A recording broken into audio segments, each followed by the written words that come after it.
سے آپ کی انگلی چھوٹ گئی، ازدحام کی وجہ سے، بھیڑ بھاڑ کی وجہ سے حضرت شیخ سعدی رحمۃ اللہ علیہ حضرات اپنے والد صاحب کی نظروں سے اوجھل ہو گئے۔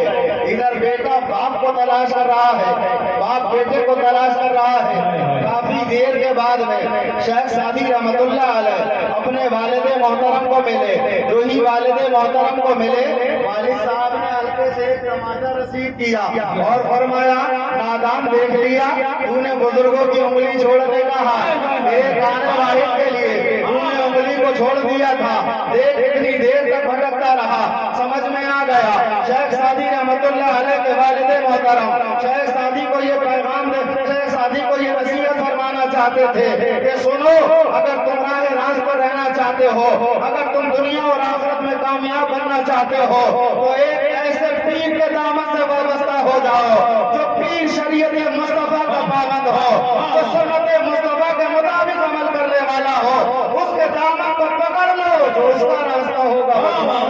نعرہ تکبیر، نعرہ رسالت، نعرہ غوثیت، فیضان غوث اعظم، علماء اہل سنت، علماء تحصیل رضا تحصیلی، حضور سید طباع حسن صاحب قبلہ۔ سبحان اللہ، سبحان اللہ۔ تو اللہ رب العزت نے جو فرمایا، سچوں کے ساتھ ہو جاؤ۔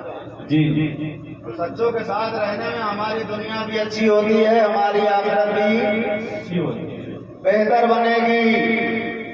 یہ اللہ والوں کو رب تبارک و تعالیٰ نے وہ اختیارات دیے ہیں، وہ تصرفات عطا فرمائے ہیں کہ اپنے مزاروں سے بھی تصرفات فرماتے ہیں، اور رب تبارک و تعالیٰ کی عطا سے نوازتے ہوئے بھی نظر آتے ہیں۔ غوث اعظم رضی اللہ تعالیٰ عنہ کے اختیارات و تصرفات جیسے پہلے تھے، وصال کے بعد بھی ویسے ہی اختیارات و تصرفات آپ کے آج بھی۔ اور غوث اعظم رضی اللہ تعالیٰ عنہ کی شان تو عرفہ و اعلیٰ ہے۔ غوث اعظم رضی اللہ تعالیٰ عنہ کو تو ولیوں کا سردار حضرات بیان کیا گیا ہے، اور یہی غوث اعظم رضی اللہ تعالیٰ عنہ کی وہ ذات ہے کہ نبی کریم علیہ السلام نے آنے سے پہلے بشارت خواب کے عالم میں آپ کے والد محترم کو عطا فرمائی کہ ابو صالح مبارک ہو، تمہارے گھر ایسا بچہ پیدا ہونے والا ہے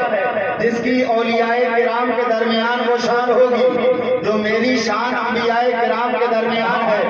غوث اعظم رضی اللہ تعالیٰ عنہ کی ذات ایسی برکت والی ذات ہے کہ حضرات کوئی بھی شخص جب تک غوث اعظم کی مرضی نہ ہو زبان پر غوث کا نام لے نہیں سکتا۔ آج حضرات 11:30 بجے کے ٹائم جو ہم غوث اعظم کو یاد کر رہے ہیں، غوث اعظم کی یاد منا رہے ہیں کہ ہم اپنی مرضی سے نہیں بلکہ غوث کی مرضی اس میں شامل ہے۔ غوث نے چاہا تو ہم غوث اعظم کا ذکر کر رہے ہیں، غوث نے چاہا تو آپ غوث اعظم کا ذکر سن رہے ہیں۔ اللہ تعالیٰ نے غوث اعظم رضی اللہ تعالیٰ عنہ کو وہ بصیرت عطا فرمائی ہے، وہ نگاہ عطا فرمائی ہے کہ آپ ظاہر کو بھی دیکھتے ہیں اور آپ باطن کو بھی دیکھتے ہیں۔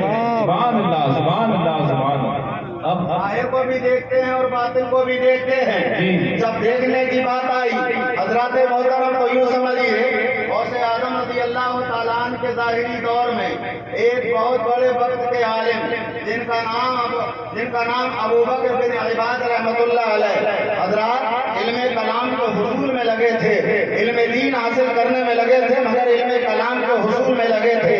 ایک عقیدے کا مسئلہ سامنے آیا، جب عقیدے کا مسئلہ سامنے آیا تو ششو پنے میں پڑ گئے۔ عقل کچھ اور کہتی تھی، قرآن اور حدیث کچھ اور کہتا تھا، آخرکار سمجھ میں نہیں آ پا رہا تھا۔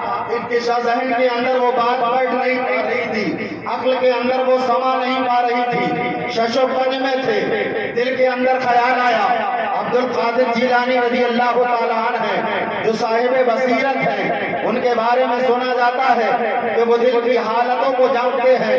کیوں نہ آج غوث اعظم کا آزما لیا جائے کہ واقعی صاحب بصیرت ہے یا نہیں ہے۔ آخر دل کے اندر یہ عقیدہ لینے کے بعد کہ آج جو میرا عقیدہ ہے، جس مسئلے میں میں الجھا ہوا ہوں، جس مسئلے میں میں الجھا ہوا ہوں، وہ دل کے اندر لے کر کے جاؤں گا۔ عبد القادر دیکھتا ہوں اس کو سمجھ پائیں گے یا نہ سمجھ پائیں گے. اسی نیت سے یہی ذہن لینے کے بعد غوث اعظم رضی اللہ تعالیٰ عنہ کی بارگاہ میں حاضر ہوئے. غوث اعظم رضی اللہ تعالیٰ عنہ تقریر فرما رہے تھے. خطاب جو آپ فرما رہے تھے موضوع سخن کوئی دوسرا تھا، مگر جیسے ہی ابو بکر آ کر بیٹھے حضرت غوث اعظم نے وہی مسئلہ شروع کر دیا. بولو سبحان اللہ. جو یہ اپنے دل و دماغ میں لے کر کے آئے تھے، جس میں یہ الجھے ہوئے تھے، عبد القادر جیلانی رحمۃ اللہ تعالی علیہ نے فرمایا اعتقادنا